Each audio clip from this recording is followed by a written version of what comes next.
What's up, y'all? It's your girl, J. Renee, with Prison Riot Radio. I hope that you're doing well. On the line, we have Mr. Shaka Shakur again.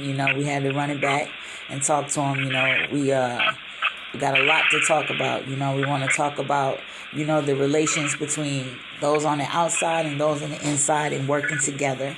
So, how you doing, Shaka? I'm good, sis. How you doing today? I'm doing pretty good, bro. Thanks for asking.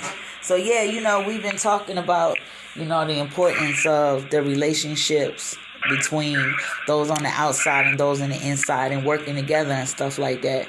So, writing about this type of stuff is something that you do. So, I wanted to give the people a chance to hear more of your thoughts on the subject. So, what you got to say, bro? Well, yeah, like I'm an advocate, a firm believer in inside-outside working relationships and comradeships and personal relationships. Like, you have a lot of people that's talking about prison abolition and prison reform and prison solidarity and what have you. But, like, what does that really mean? And what does it mean in the context of prisons themselves having, being empowered to to have the agency to act on their own behalf? To move towards a fight for their own liberation and freedom and human rights and whatnot, right? So, with that being said, like, we don't want to be rescued. We just ain't no missionary work or whatnot. We want to build, like I said, principal inside, outside working relationships and develop the infrastructure to facilitate us achieving our goals. Right.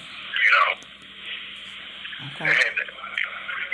And as part of that process, I came up with the idea late last year with some other comrades to create what we call a prisoner legal support network.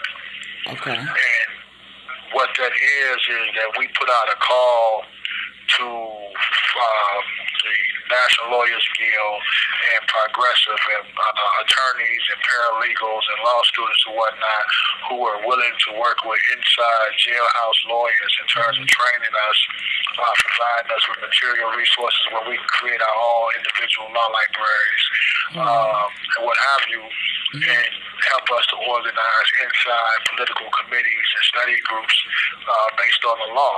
And where we can refer civil cases as well as criminal cases to outside committees or outside committees represented by attorneys for review that would be willing to perhaps pursue these cases in the courts, right? Okay. And we are primarily targeting cases that would be precedent setting. That will have an impact and benefit to a larger number of prisoners or the prison class. Okay. And so we've got a lot of positive responses and favorable responses from different attorneys and some law students and so forth that has been reaching out to us and that's willing to aid and assist. So this is something that we want to promote and get some attention to.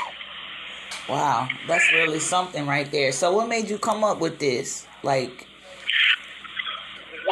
one of the reasons is because you got like a lot of dudes, like myself, I've been down a long time. A lot of times you have brothers and sisters that got limited amount of resources or they got railroaded to prison or whatnot, and we just need an attorney that's going to genuinely represent us and fight on our behalf. A lot of times we get attorneys that they take our money, run off with it, and don't do what they committed to do.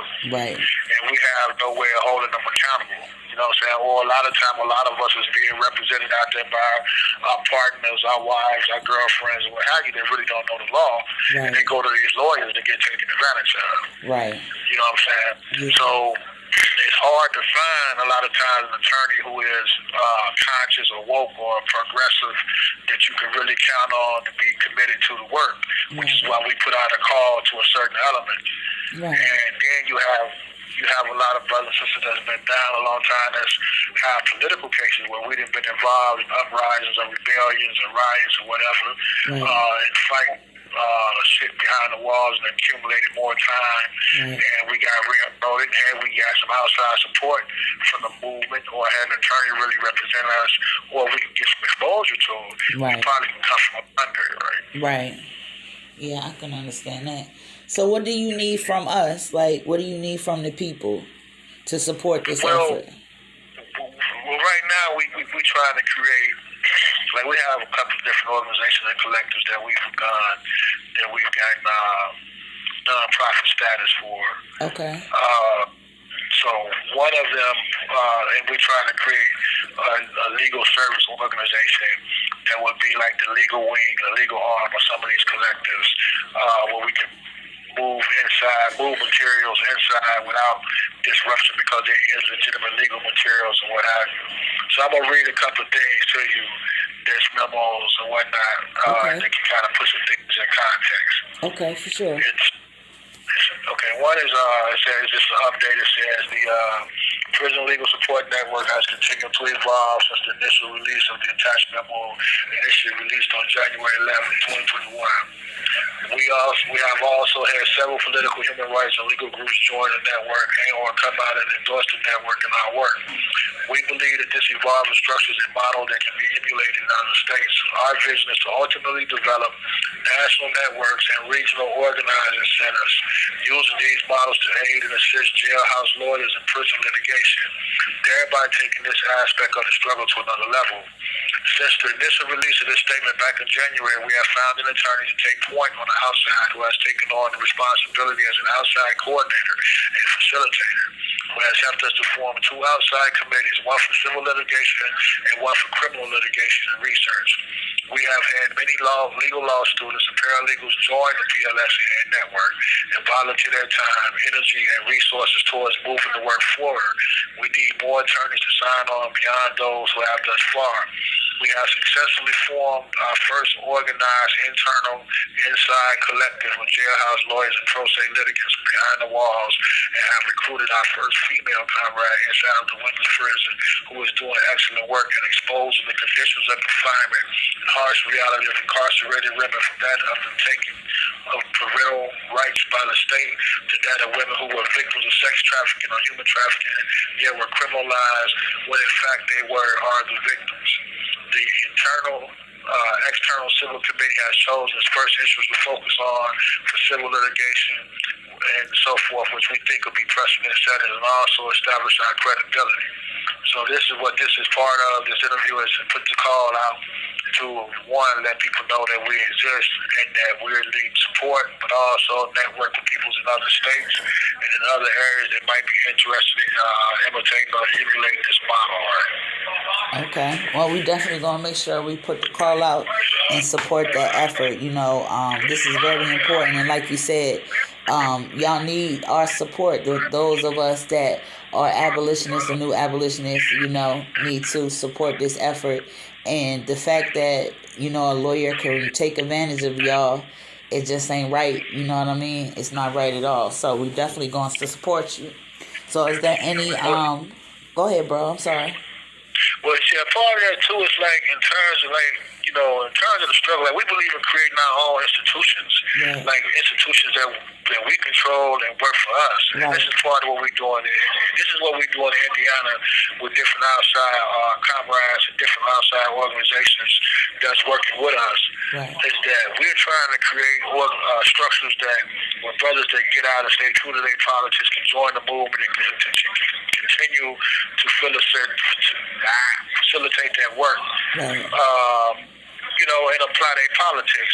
And one of the organizations that we've created, this is what I want to read to you. It's a little lengthy, but it puts things in context. And we just get the status for as a legal service organization. And what this is going to be is going to be a form of a law firm. Okay. You understand? What we're doing is putting together what's called an abolition law center. Okay. And under this law center, you will have different organizations and different collectives that are geared towards fighting for human rights and civil rights and abolition of prisons all together, right? Yeah. Again, we've already achieved non-profit status. We just applied for legal service organization status and a license, so forth. So here's the mission statement. Okay. The mission statement is,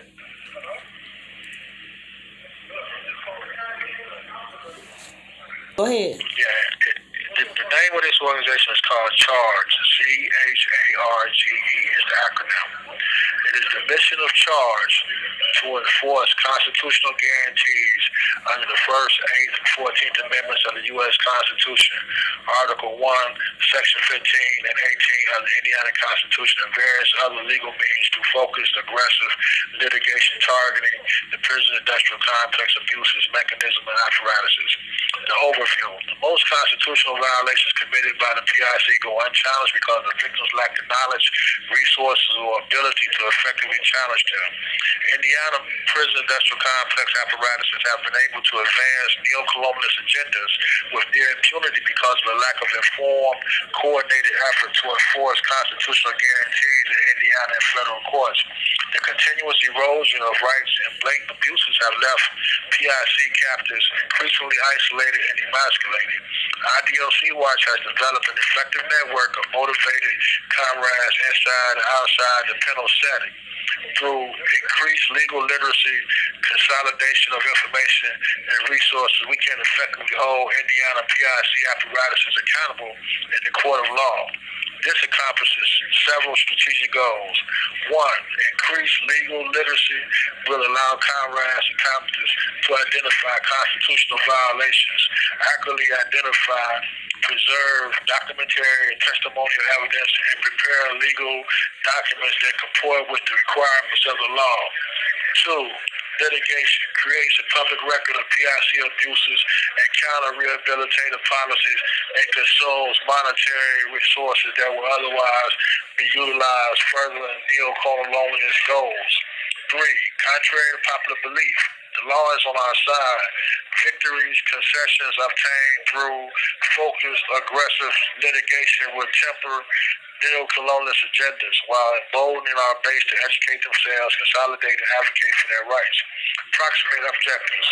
One, identify knowledgeable paralegals in each major facility and coordinate resources for continuing legal education for utilization and litigation against prison industrial complex apparatuses.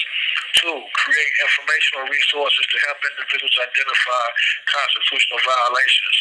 Three, create logistical support for the preparation and filing of legal documents. Approximate strategies. The key to maximizing efficiency and effectiveness is by maximizing legally sound litigation in the most cost-effective manner possible. Our adversary is required to pay lawyers, paralegals, and associated court costs, which are incredibly expensive.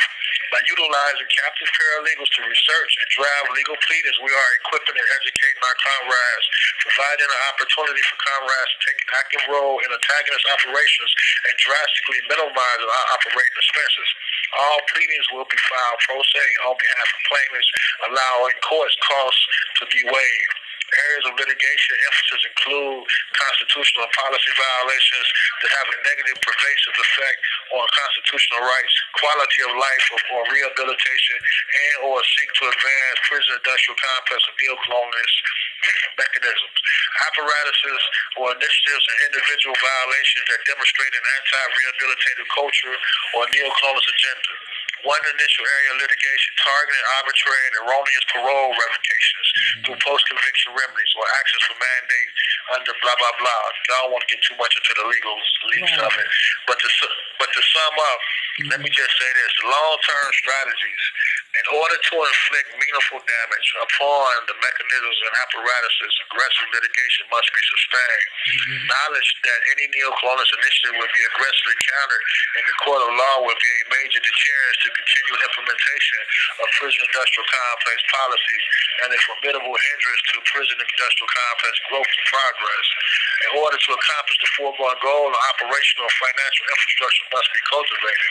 Additional strategies, et cetera, et cetera. They kind of give you like an idea of where we're trying to go with that, right? Yeah, for sure. And it puts the state on the defense. Right. And it takes the pressure off lawyers who are willing to volunteer their time and energy or commit because we doing most of the legwork. Right. We doing most of the research, we doing most of the legal investigation, the case sites, et cetera, et cetera, et cetera, and taking a little pressure off of them. We developing the briefs and so forth, and then sending it out to the streets, to the outside committees of attorneys and paralegals to review. And if they, sign off on it and feel that it's viable, then we take it to the next level. Okay. That was heavy, bro. Like, y'all have definitely been putting y'all heads together on this, and I feel like it's gonna be very successful. And me and my camp, we're gonna do our part to totally support you. You know what I mean? Well, yeah, and one of the things, real quick, Jay, is that, again, we have different... You have 1 minute remaining. We have different entities that's reaching from outside the state.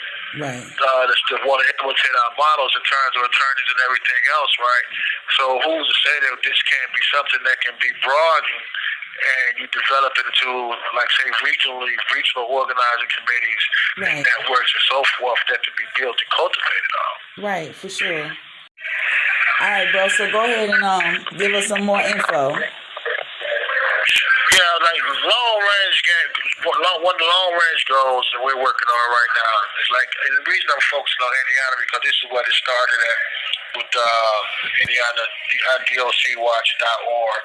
You can go on their website and look up a lot of what I'm talking about, which is posted on there. You can also go to New African Liberation .org organization where it talks about the New African Liberation Collective. That's a part of this movement. And what we're trying to do is create what's called an abolitionist law center in Indiana, where we bring in the various collectives that we're working with or that we've created under one umbrella organization, find a building where they can have their own office space and certain autonomy. So let me break it down for you. Okay. The Abolitionist Law Center can be used as an umbrella organization or hub, put forward as a nonprofit, and coordinator for all the various organizations, sort of a stewardship. The mission is to advance the aims of prisons, abolitionism, and the abolishment of prisons as we know them. The ALC responsibility would be to advance the aims of the abolition movement by advancing the aims, objectives, and strategies of utilizing the litigation to attack the very foundation and pillars in which the prison industrial complex rests upon, including, but not limited to, the conditions of confinement, while simultaneously coordinating, promoting, building, and organizing radical grassroots organizations for direct action.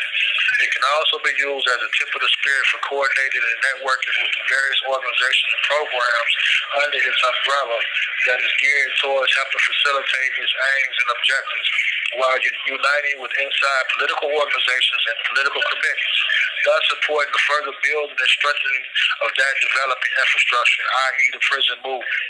The ALC can also be used as a front organization and above ground organization to provide office space such as phones, computers, etc., where these various organizations can have their own representatives and autonomy to advance their agenda while being united through a common thread to the larger organization and network. These representatives can be a part of a larger unified board or committee that is led through a consensus and democratic process, giving direction and leadership to the larger Abolitionist Law Center. The Abolitionist Law Center can be used for job creation, particularly those comrades newly released. The ALC can be a point of reference and employment for parole, home plans, parole board requirements, etc. As a non-profit front or foundation, it can be used to seek funding, donations, grants, loans, etc., and be a source of diversifying our property acquisition for further enhancing our portfolio and expanding our credit rating and collateral. Business creation, landscape, and real estate, that is flipping. That's a big one. That is flipping houses, seeking out available grants for economical depressed zones, available community organizing grants and loans, with the aim of financially supporting some of these ventures. With the various collectives and programs being pushed and the connections and relationships that are already being cultivated, we can bring in these programs. Also, we can focus on mental health counseling for ex-prisoners, PTSD treatment, social reintegration, parenting skills development, conflict resolution / de-escalation, grassroots organizing and mass work, political education classes and class consciousness, paralegal skills development, criminal, civil, family, housing and employment, knowing your rights, child care development for members and supporters, health clinics for preventive care and screening for ex-prisoners and low-income families or families of those incarcerated. The larger network, again, can be broken down into autonomous entities but committed to the larger thread, networked and functioning as a united and coordinated front. Again, this is the AG aspect and leads towards cultivating, further enhancing the dual power concept, allowing us to bridge and unify all of the diverse branches, chapters, etc. that we already have throughout the state. We can also run a lot of these programs using some of the properties that IW have already acquired. Again, that's what I told you before. We've already acquired some land that we're doing community gardening, community farming on, and distribution to the community. Food, free food programs. We've already acquired 4 different homes that we are developing for reentry programming, transitional programming, etc. So these are the type of things like theoretically people talk about stuff and rhetorically, but we're actually doing it. We're doing it with inside prisoners' input. You understand? Organizing the infrastructure as well, which is critically important. Yeah, most definitely it's important. I never understand when they be having like these different boards and stuff that's supposed to be for incarcerated individuals, but no one incarcerated has a say. It just ain't never make sense to me. We don't have a say, nor do we see a lot of those resources, because a lot of these groups go and submit proposals and get grants and grant money. They hold conferences with $30,000, $40,000, $50,000 fundings, grants, and prison's not a part of this, the planning or the functional or operational of these conferences. Nor do we see any benefits. Yeah. So you pushing the needle, like like you said, y'all are doing it. It's an action for you. It's not just talk. Yeah, and we want to get this out. We want to kind of change the narrative on some of this work. You know what I'm saying? We want to change the narrative and have a discussion what does it mean when you talk about prison abolition? That means also instead of just playing by the rules of the state. We ain't got to depend on them. Right. You know what I'm saying? Right. We can create our own. Right, for sure. And not only, who best to counsel us than those of us that have been through it. Right, exactly. It's you can relate, and a lot of people can. And this job creation, some of us is getting college degrees in these prisons, associate degrees, bachelor degrees, et cetera, whether it's in psychology or child development or sociology, et cetera. Right. You understand? So we get funding and whatnot for these types of groups or these types of projects or whatnot, and a brother coming out and need a job, whatnot, it takes the pressure off. It reduces recidivism. Or the likelihood of recidivism. Not just brothers but sisters too. It's coming out and need to be supported by a community. Right. For sure. So that's what we're trying to do. Well, it's definitely going to be done. You know what I mean? It's said, I'm going to get my information. I'm on your site. Hip Hop Humanism. And you can also go on, you can also contact me directly, Shaka Shakur, 1996-207 at jfaith.com or Shaka Shakur at protonmail.com. All right, for sure. Now, we definitely appreciate you and all this information that you gave, yo. It's really heavy. You know what I mean? So I want to say thank you. And I'm sure everybody else feel the same way. You know what I mean? We appreciate what you're doing, and you doing it from behind the wall. You don't have your hands tied behind your back. You know what I mean? Most definitely, and that's one other aspect of things. We see, according to our philosophy, in terms of embracing a radical transformation of society, we see prisons as just another theater of the war, another front of the war. Right. You know what I'm saying? We talk about revolutionary struggles and whatnot, then just because we behind the walls and locked down doesn't mean that we don't have a contribution to make. Right. Because even if you look on the streets today with the Black Lives Matter movement and all the protests and whatnot that just happened over the summer and the rebellions and whatnot, when they get arrested, where do they go? Right. They come to us. Right. You know what I'm saying? They coming behind the walls. They coming into the jails and whatnot. Right. So this is why books and resources and materials should be, we need that rear base, that rear guard support. We need them infrastructures to be built, because just like y'all deal with lack of medical treatment and medical care and preventive health care and so forth, we deal with the same types of issues. Right. Well, you definitely got our support, bro. And like I said, we appreciate you for sure for this work that you're doing for the people. You know what I mean? Yeah, well, we definitely appreciate the love, the support, the comradeship, the camaraderie, most definitely. All right. And just in closing too, for those that want to further look up and read for themselves, you can go on idocwatch.org and read up on these projects and programs under the Prison Legal Support Network or the Freedom Campaign Initiative. All right, y'all make sure y'all check that out. Well, this is your girl Jay Renee with Prison Riot Radio. There's a lot of info, so get busy. Peace.